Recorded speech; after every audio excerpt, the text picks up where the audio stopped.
Hi this is Nagu today வந்து பார்த்திங்கன்னா எல்லாருக்கும் பிடிச்ச ரெசிபி அதாச்சும் எங்கள் ஆற்றுல எல்லாருக்கும் பிடிச்ச ரெசிபி வந்து சாம்பார் சாதம் ரெசிபி தான்.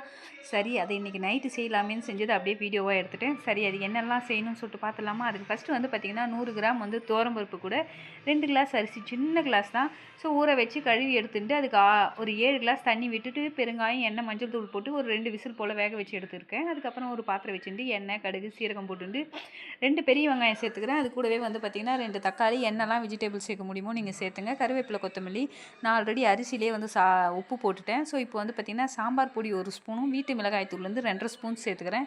நீங்கள் தனியாகவும் மிளகாத்தூளும் தனியாக சேர்க்குறதா இருந்தால் அதுக்கு ஏற்ற போல் சேர்த்துங்க. இப்போ வந்து பார்த்திங்கன்னா நல்லா கலந்து கொடுத்துட்டு ஒரு அரை கிளாஸ் போல் தண்ணி விட்டுட்டு நல்லா வதக்கி விட்டுட்டேன். இந்த நேரத்தில் அடுப்பை ஆஃப் பண்ணிவிட்டு நம்ம என்ன பண்ணலான்னா ஆல்ரெடி விசில் விட்டு வேக வச்சு எடுத்துருக்கோம் இல்லையா, அதில் வந்து பார்த்திங்கன்னா இந்த வதக்கி வச்சுருக்க காயெல்லாம் அது கூட சேர்த்துட்டு அதுக்கப்புறம் ஒரு அரை கிளாஸ் தண்ணி வந்து அந்த வதக்கியிருக்கோம் இல்லையா அதில் வந்து மிக்ஸ் பண்ணி சேர்த்து விட்டுக்கலாம். அகெயின் வந்து பார்த்திங்கன்னா ஒரு விசில் விட்டு எடுத்தால் போதும். இறக்கிட்டு அது கூட ஒரு 2 ஸ்பூன் அளவுக்கு நெய் விட்டு இறக்கிடுங்க. அவ்வளோ சூப்பராக இருக்கும். எல்லாருமே வந்து ஈஸியாக சாப்பிடக்கூடிய ஒரு ரெசிபி தான். ஈஸியாக மீன்ஸ் டேஸ்ட்டாக இருக்கும். சிம்பிளாக செய்யக்கூடிய ஒரு ரெசிபி தான். ஸோ ட்ரை பண்ணி பார்த்துட்டு எப்படி இருக்குங்க. இந்த நெய் வந்து பார்த்திங்கன்னா வீட்டில் காசுனது தான். ஆல்ரெடி நான் வீடியோ போஸ்ட் பண்ணியிருக்கேன்னு நினைக்கிறேன். அப்படி இல்லைன்னா அகெயின் போஸ்ட் பண்ணுறேன். வீட்டில் எப்படி நெய் வந்து சிம்பிளாக காசுறதுன்னு சொல்லிட்டு இந்த சாதம் ரெசிபி எப்படி இருக்குன்னு சொல்லிட்டு செஞ்சு பார்த்துட்டு எப்படி இருக்குன்னு சொல்லுங்கள். உங்களுக்கும் கண்டிப்பாக இந்த சாம்பார் ரெசிபி ரொம்பவுமே சிம்பிளாக ஈஸியாக செய்யக்கூடிய ரெசிபி கண்டிப்பாக பிடிக்கும்னு நினைக்கிறேன். தேங்க்யூ ஃபார் வாட்சிங். பாய்.